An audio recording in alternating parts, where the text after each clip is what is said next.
안녕하세요, 여러분. 오늘은 제가 캐나다에서 다시 간호사를 하기 위해서 어떤 과정을 걸쳐서 어떤 준비를 하고 있는지에 대한 설명을 드릴 거예요. 그래서 저는 한국에서 정식 간호사 면허증이 있었던 간호사였고요. 지금 현재는 캐나다로 넘어와서 캐나다에서 이제 간호사를 하기 위해서 대학을 다시 다니고 있어요. 그래서 보통 많은 한국 간호사분들이 캐나다에서 다시 간호사를 하시기 위해서 면허 이전 과정을 걸친다고 하더라고요. 사실 저 또한 3, 4년 전에 이 캐나다 간호사 면허 취득을 하려고 이 면허 이전 과정을 준비를 했었거든요.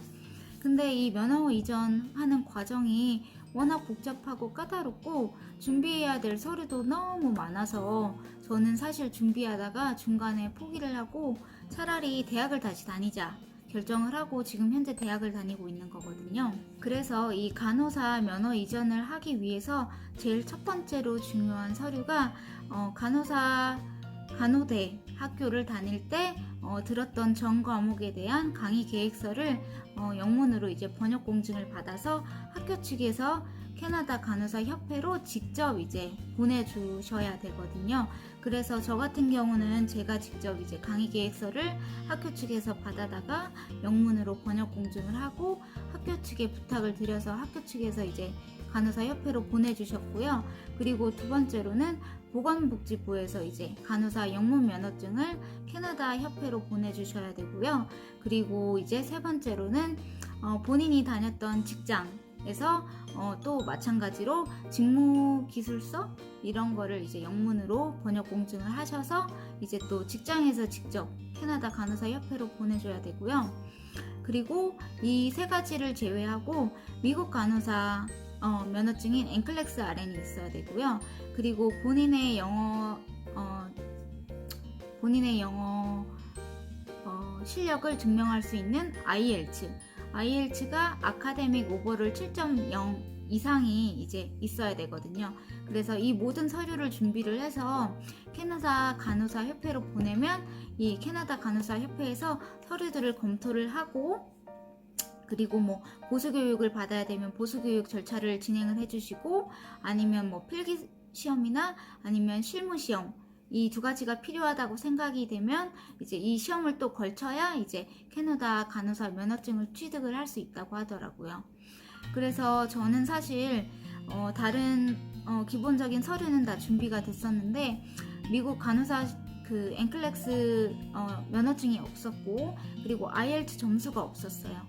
그래서 저는 먼저 IELTS 점수를 따놓으려고 이제 준비를 계속하고 혼자 독학을 하면서 공부를 했었는데 이 IELTS 시험 자체가 원어민이 이제 시험을 보기에도 워낙 지문이나 뭐 문제들이 복잡하고 까다로워서 이 아카데믹 점수를 7.0 이상을 받기가 힘들다고 하더라고요.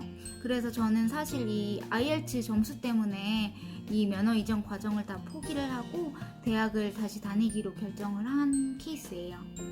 그래서 이 IELTS 얘기를 하다 보니까 그러면 대학교에 들어갈 때도 IELTS 점수가 필요한데 그러면 컬리지는 어떻게 입학을 했냐 하고 궁금해 하시는 분들이 계실 것 같아요.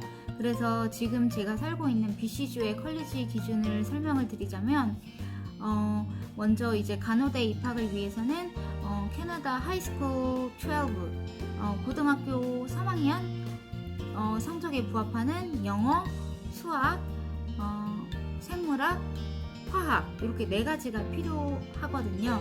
근데 지금 현재 제가 다니고 있는 간호 코스는 LPN이라고 해서 중간호사 과정인 2년짜리 과정이거든요. 그래서 저는 먼저 이 LPN을 먼저 시작을 하고 나중에 RN으로 업그레이드 할 생각이 있기 때문에 영어, 수학, 생물학 이렇게 세 가지만 들어서 제출을 했으면 됐었어요.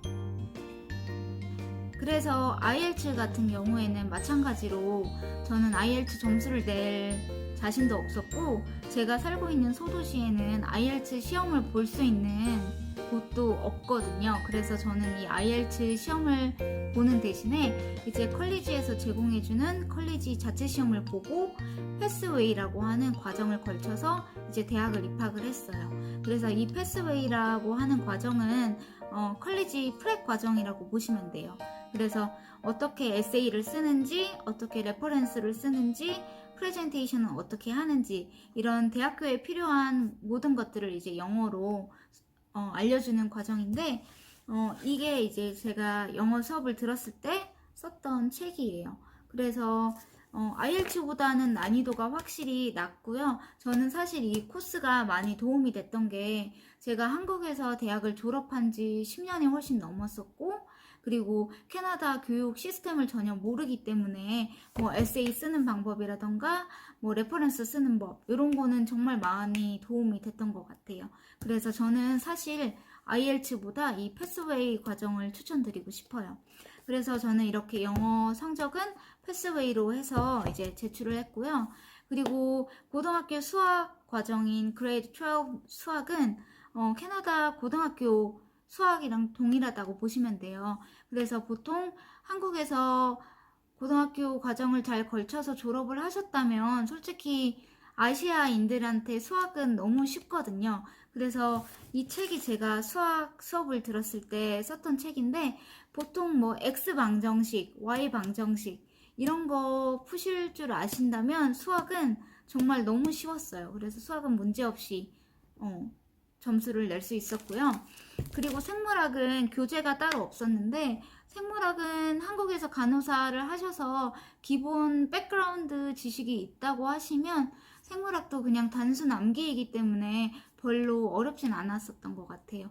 그래서 이 영어랑 수학이랑 생물학 점수를 이제 대학교에서 원하는 점수를 맞춰서 통과를 하시고 제출을 하시면 그 다음 해에 간호대에 입학을 하실 수 있게 이제 대학교에서 서류를 보내주시더라고요.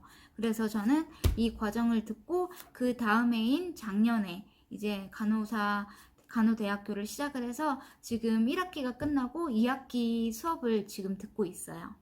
그래서 이 간호사 대학교 수업에 관한 것도 다음번에 한번 영상으로 찍어 볼게요. 그럼 여기까지가 제가 캐나다 간호사가 되기 위해서 준비하고 있는 과정들에 대한 영상이었습니다. 그럼 다음 영상에서 만나요. 안녕.